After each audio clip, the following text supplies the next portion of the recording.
Bonjour tout le monde, j'espère que vous allez bien. Dans cette vidéo, vous allez voir comment j'ai scrappé tout le contenu d'une chaîne YouTube en quelques secondes, comment j'ai ensuite analysé tout ce qui fonctionnait et tout ce qui ne fonctionnait pas sur cette chaîne YouTube, et comment je pourrais vraiment créer les meilleurs titres et descriptions pour mes vidéos en fonction de ces données, pour vraiment tout optimiser au maximum. Ça, c'est un exemple pour une chaîne YouTube, mais ça pourrait fonctionner pour n'importe quoi, pour des blogs, pour analyser des tweets sur Twitter, pour analyser des sites e-commerce, hein, vraiment, ça peut fonctionner sur pas mal de choses, et ça peut être vraiment ultra puissant, parce que vous allez voir dans ces exemples-là que je vais vous faire voir, on peut gagner énormément de temps, comprendre vraiment directement qu'est-ce qui fonctionne, et du coup le répliquer automatiquement aussi grâce à l'intelligence artificielle. Donc si l'automatisation et l'intelligence artificielle vous intéressent, regardez bien cette vidéo jusqu'au bout. Donc pour cette automatisation, j'ai utilisé seulement deux outils. Browser Automation Studio, donc le logiciel gratuit d'automatisation que j'utilise tout le temps, et aussi une IA gratuite, concurrente à ChatGPT, c'est Claude.ai. En mixant ces deux, on va pouvoir faire vraiment des choses ultra intéressantes. Donc déjà, je vais vous expliquer un peu qu'est-ce que l'on va faire. En gros, j'ai par exemple trouvé là une chaîne YouTube qui m'intéresse, où je voudrais copier le business model. Donc il y a la partie vidéo, là c'est un peu plus compliqué, mais c'est faisable d'automatiser. Mais sur YouTube, il n'y a pas que ça, il y a aussi créer des bons titres et aussi créer des bonnes miniatures pour le référencement. Donc moi, ce que j'ai voulu faire, c'est vraiment aller chercher toutes les meilleures vidéos d'une chaîne ou sur un terme précis, récupérer toutes ces datas, donc récupérer le nombre de vues, quand est-ce que ça a été publié, le titre, la description, et pas mal d'autres informations en plus, pour ensuite trier tout ça dans une intelligence artificielle et vraiment ressortir qu'est-ce qui peut être intéressant ou pas. Je vais vous faire la démonstration à la fin. Mais là, on va déjà passer à la partie scrapping. Parce que déjà, pour récupérer toutes ces données, il va falloir scraper les données. Donc scraper les données, c'est juste récupérer les données. Alors moi, j'avais pas envie de le faire manuellement, parce que j'ai envie de le faire potentiellement sur des dizaines, voire des centaines de chaînes YouTube, pas que sur une. Donc j'avais pas envie de faire copier-coller, cliquer ici, aller trouver la description, copier-coller, etc. C'est beaucoup trop lent et c'est chiant. Surtout si je veux le faire plus d'une fois. Donc j'ai créé un script d'automatisation, donc avec Browser Automation Studio. Donc c'est le logiciel d'automatisation que j'utilise tout le temps, qui est gratuit en plus. Et dans ce logiciel, j'ai créé un script et j'ai juste à mettre en fait l'identifiant de la chaîne YouTube, à faire OK, et en 30 secondes, ça me récupère vraiment toutes les données des vidéos. Donc là, par exemple, pour cette chaîne, il y a 541 vidéos, ça m'a récupéré les données des 541 vidéos en 30 secondes. Donc je vais vous expliquer aussi un peu comment le scrapping fonctionne là, avec la méthode que j'ai utilisée. Donc avec Browser Automation Studio, on peut faire en sorte en fait qu'il aille cliquer ici sur une vidéo, qu'il aille récupérer la description, etc. Et faire toutes les vidéos une par une. Mais c'est assez lent. Moi, ce que j'ai voulu faire, c'est passer par une API. Alors, il y a une API officielle à YouTube. Donc une API, en fait, c'est interagir juste avec des lignes de commande ou avec un peu de code. Donc on n'a pas d'interface, c'est beaucoup plus rapide. YouTube et Google ont des API, mais c'est assez chiant de les utiliser, il faut s'identifier, enfin, c'est vraiment une galère à chaque fois d'utiliser les API de Google, et quelquefois il faut payer aussi. Donc moi ce que j'ai fait, c'est que j'ai utilisé une alternative front-end, donc en gros c'est une interface alternative à YouTube. Et ça fonctionne aussi avec pas mal de réseaux sociaux. Donc en gros, Invidious, c'est un projet open source qui va en fait changer l'interface de YouTube pour faire vraiment quelque chose de plus rapide, sans tracker, etc. Donc là on peut voir, l'interface est ultra simple, ça charge aussi ultra rapidement. Et on a aussi pas mal d'autres options quand on va sur des vidéos par exemple. Donc là par exemple, on a directement un bouton pour télécharger les vidéos au format qui nous intéresse. On a toutes les informations en clair ici. On peut aussi récupérer les sous-titres en 2 clics, ou même récupérer le flux RSS d'une chaîne YouTube. Mais aussi sur ça, il y a aussi des API. Donc des API, ça va nous permettre en fait de mettre par exemple ici l'identifiant de notre chaîne YouTube et dire ce que l'on veut récupérer. Donc là, les vidéos. Et ça va nous sortir ici un fichier, donc avec toutes les vidéos, donc là les 60 premières vidéos. Et on a aussi une option ici pour passer à la page suivante et avoir les 60 prochaines. Donc là, en vraiment une seconde, on peut récupérer les informations de 60 vidéos, donc le titre, la description, le nombre de vues, quand est-ce que ça a été publié, etc. Et on peut faire aussi une deuxième requête pour récupérer les tags et encore plus d'informations dessus, s'il y a des sous-titres, etc. Donc, avec un script Browser Automation Studio, j'ai fait tout ça, donc ça m'a pris peut-être 45 minutes vraiment pour faire le script. C'est pas un script très long, c'est juste que ça m'a pris du temps un peu de trouver l'API. Donc là, vous pouvez voir le script ici, en fait, il n'y a pas beaucoup d'étapes. Je fais la requête HTTP à l'API, ensuite J'ai fait un petit script ici là qui va récupérer toutes les données qu'il y a dans le fichier et les mettre ici dans une base de données que je pourrais récupérer facilement en colonne, donc titre, description, vue, etc. Donc là, pour l'exemple, je vais faire run, je mets ici du coup l'identifiant de la chaîne, je fais OK. Là en bas à gauche, on peut voir les étapes. Donc là, ça m'a pris 30 secondes pour scraper 500 vidéos. Donc si je vais voir dans la base de données, j'ai 540 vidéos. Et je peux faire convert et l'exporter au format Excel. Donc ça, c'était vraiment la première étape. Ensuite, on va passer à l'intelligence artificielle. Donc pour l'intelligence artificielle, j'ai utilisé Claude.ai. J'aurais pu le faire aussi avec ChatGPT avec des interfaces alternatives via l'API. Mais là, avec Claude.ai, déjà c'est gratuit. Et il y a une option intéressante, c'est qu'on peut mettre en ligne des fichiers. Donc ça, c'est vraiment la chose qui va nous intéresser. En fait, ce que je fais ici, c'est que là, j'ai pris mon fichier Excel, je l'ai mis sur Google Sheet parce que Claude.ai n'arrive pas à lire quand ça sort de Browser Automation Studio, donc je l'ai reconverti ici en CSV. Donc là, j'ai mon fichier, je l'ai ressorti en .csv. Je sélectionne ici, et ici, je peux interagir avec ce fichier. Donc déjà, je vais dire, explique-moi ce fichier pour déjà voir s'il arrive à le lire. Donc là, il me dit, c'est un fichier CSV avec des vidéos YouTube, il y a le titre, description, vue, etc. Donc là, il arrive déjà à comprendre le fichier. Comment ça peut être vraiment intéressant de l'utiliser et pour booster son business en ligne? Donc là, on va pouvoir déjà lui demander d'analyser un peu quels sont les critères des vidéos YouTube sur cette chaîne qui fonctionnent, qui font vraiment des millions de vues. Donc là, je vais lui mettre, par exemple, trouve les paramètres des vidéos de cette chaîne YouTube qui permet de faire des millions de vues. Alors avec des fautes, on s'en fout. Donc on va pouvoir lui poser des questions en fait sur ce fichier pour vraiment comprendre qu'est-ce qui fonctionne ou pas. Donc on va pouvoir lui demander qu'est-ce qui fonctionne, mais aussi qu'est-ce qui fonctionne pas, qu'est-ce qu'il faut absolument éviter, par exemple dans les titres et descriptions. Est-ce qu'il y a des choses récurrentes qui permettent de comprendre un peu pourquoi ça fonctionne pas. Alors bien sûr, ça fait pas tout, là c'est juste pour le titre et les descriptions. Ça ne permet pas d'analyser les vidéos.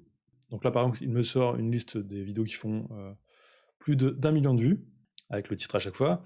Et il me dit, alors c'est des titres attractifs, clairs, qui donnent envie de cliquer, promesse d'apprendre l'anglais facilement et rapidement, donc durée raisonnable entre 30 minutes et 1 heure en général, thématique très ciblée sur l'apprentissage de l'anglais au quotidien, bon ça on le savait, une description détaillée. Alors là, ce qu'il m'a donné, c'est assez basique, ça aide pas énormément, mais on va pouvoir affiner tout ça. Donc en résumé, des vidéos promettant d'apprendre l'anglais facilement avec un titre, une description attrayante, d'une durée moyenne pas trop longue, et sur des thématiques du quotidien. Donc là, cette réponse-là est pas terrible.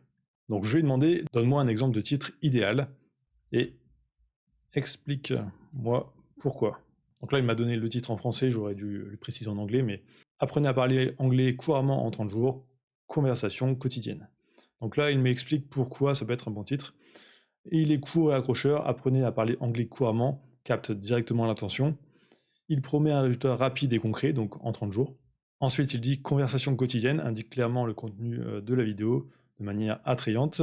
L'objectif principal, parler anglais couramment, est mis en avant. Et la structure est simple et facile à comprendre. Donc oui, en effet, c'est un titre plutôt pas mal. Donc là, avec une promesse forte. Donc en résumé, ce titre promet d'apprendre à parler couramment anglais en peu de temps grâce à des conversations du quotidien, ce qui correspond parfaitement au positionnement de la chaîne. Et ici, il nous dit que les principaux mots-clés sont mis en avant de façon efficace. Donc là, je pourrais lui demander, donc donne-moi les mots-clés les plus impactants pour faire le plus de vues selon ce fichier. Donc là, il va nous donner aussi vraiment les mots-clés qu'il faudrait mettre dans les titres et qui ont très bien fonctionné sur cette chaîne. Pour nous pouvoir les copier, ou si ça serait notre chaîne, pouvoir recréer du contenu avec ces paramètres pour essayer de faire encore plein de vues et essayer d'être bien référencé. Donc là, il me sort une liste de mots qui a fait pas mal de vues dans les titres. Donc, learn English, speaking, everyday, conversation, couramment, facile, rapidement, pratique, amélioré. Donc ça, c'est les mots-clés en fait qu'il faudrait que je mette dans mes titres. Donc là, je me demande aussi qu'est-ce qu'il faudrait absolument éviter selon ce fichier. Donc le but, c'est vraiment de lui poser des questions pour vraiment comprendre qu'est-ce qui fonctionne ou pas. Ensuite, ce que l'on peut faire aussi, c'est directement lui demander de nous créer un titre idéal, une description idéale, etc. Donc en fonction du sujet de notre vidéo. Par exemple, si on a une vidéo d'une conversation sur la cuisine, on va lui dire j'ai une vidéo sur la cuisine pour apprendre l'anglais, selon les paramètres que tu as trouvés dans le fichier sur les meilleures vidéos, recrée-moi un titre qui pourrait très bien fonctionner avec cette thématique. Et là, on a vraiment un bot ultra personnalisé qui va nous créer du contenu ultra pertinent. Beaucoup plus pertinent que si on n'aurait mis aucun fichier et qu'on lui aurait juste dit bah, crée-moi un titre de vidéo pour ça. Parce que là, il sait directement qu'est-ce qui fonctionne et qu'est-ce qui ne fonctionne pas. Donc là, je vais lui demander qu'est-ce qui est absolument à éviter. Donc, les titres trop longs et complexes. Donc, les titres les plus performants sont courts, simples et accrocheurs. Donc là, il nous dit les promesses trop ambitieuses et irréalistes. Donc là, il dit qu'il faut rester quand même crédible. Donc là, comme utiliser l'expression parler couramment au lieu de parler comme un natif. Trop de mots techniques, donc ça, il faut éviter. Des thématiques trop spécifiques ou éloignées du quotidien, par exemple. Là, le type de conversation qui fonctionnerait bien serait, oui, la cuisine, le voyage, etc. Mais si vous voulez parler des sauterelles ou ce genre de choses, ça fonctionnerait beaucoup moins. Là, il nous dit éviter les vidéos de plus d'1 heure, donc l'idéal entre 30 et 45 minutes. Ensuite, le ton aussi, donc là, il analyse le ton, donc il faut éviter un ton trop scolaire ou formel dans la description et le titre, et mettre en avant l'aspect pratique. Et ici, les descriptions trop vagues ou creuses qui ne résument pas bien le contenu. Donc ça permet vraiment d'analyser tout ce qui fonctionne et ce qui ne fonctionne pas. Donc là, j'ai fait pareil avec une deuxième discussion, mais sur ce fichier, juste avant de préparer cette vidéo. Donc je lui ai demandé en fait de me sortir des titres idéaux. Donc là, English Lesson on Speaking Practice. Donc ça serait des titres qui fonctionneraient bien selon lui. Et à mon avis, oui, quand je vois les vidéos qui fonctionnent sur cette chaîne, c'est à peu près le même style. Donc là, il nous dit aussi les caractéristiques à chaque fois. Donc mentionner la pratique de l'écoute et de la conversation en anglais, mettre en avant le côté conversation et vie quotidienne, préciser que ce sont des conversations avec des locuteurs natifs et que ça permet d'améliorer la fluidité en anglais. Là, pareil, je vais demander aussi qu'est-ce qui ne fonctionne pas. Donc, titre trop vague, trop générique. Bon, là, il m'a ressorti à peu près les mêmes critères. Et là, je vais lui demander, par exemple, de me recréer justement un titre de vidéo sur pourquoi vous devriez avoir peur des dauphins et pas des requins. Donc là, il m'a donné un titre et il m'a dit pourquoi ça serait plutôt bien. Donc ça met en avant en pratique d'écoute en anglais. Il pose la question pourquoi, plus engageant, etc. Donc là, il me dit à chaque fois les critères. Et là, je lui ai demandé aussi la description parfaite pour ce titre. Donc là, il m'a sorti une description qui est plutôt pas mal aussi. Et il m'explique à chaque fois pourquoi c'est pas mal. Donc voilà, j'espère vous avoir fait comprendre pourquoi c'est ultra intéressant de mixer vraiment l'automatisation avec ici une intelligence artificielle. Donc automatisation pour récupérer vraiment le contenu, et ensuite une IA pour vraiment analyser ce contenu et permettre de lui poser des questions pour vraiment comprendre qu'est-ce qui fonctionne et ce qui ne fonctionne pas. Et pouvoir créer aussi derrière du contenu unique, ultra qualitatif. Autre chose aussi que j'allais oublier de préciser, c'est que l'on peut aussi ajouter plus de fichiers encore dans la conversation.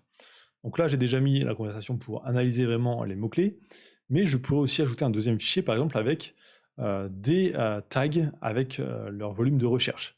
Par exemple, ici, j'ai mis English Conversation, et je pourrais télécharger tout ce tableau au format CSV pour l'intégrer aussi dans l'IA. Et ensuite, cette IA pourrait me mixer vraiment les deux résultats, pour vraiment faire des vidéos spécifiques pour des mots-clés, pour comprendre qu'est-ce qui fonctionne, et avoir vraiment le maximum de chances de faire des vidéos qui plaisent et qui seront référencées. Donc ça, mixer les deux, ça peut être vraiment très intéressant. Mais ça pourrait être aussi, par exemple, comparer deux boutiques e-commerce ou deux chaînes YouTube. Donc je pourrais mettre les stats d'une chaîne YouTube et mettre les stats de la deuxième avec toutes les vidéos pour comparer les deux et voir qu'est-ce qui fonctionne et qu'est-ce qui ne fonctionne pas et pourquoi. Donc sur les deux chaînes, en comparant les deux chaînes. Donc si vous avez appliqué cette méthode dans votre business, il y a sûrement moyen que vous appreniez pas mal de choses et que vous puissiez vraiment booster vos résultats. Donc voilà pour cette vidéo. Donc moi j'utilise toujours Browser Automation Studio pour mes automatisations. Le logiciel est gratuit, vous pouvez l'avoir sur bablosoft.com.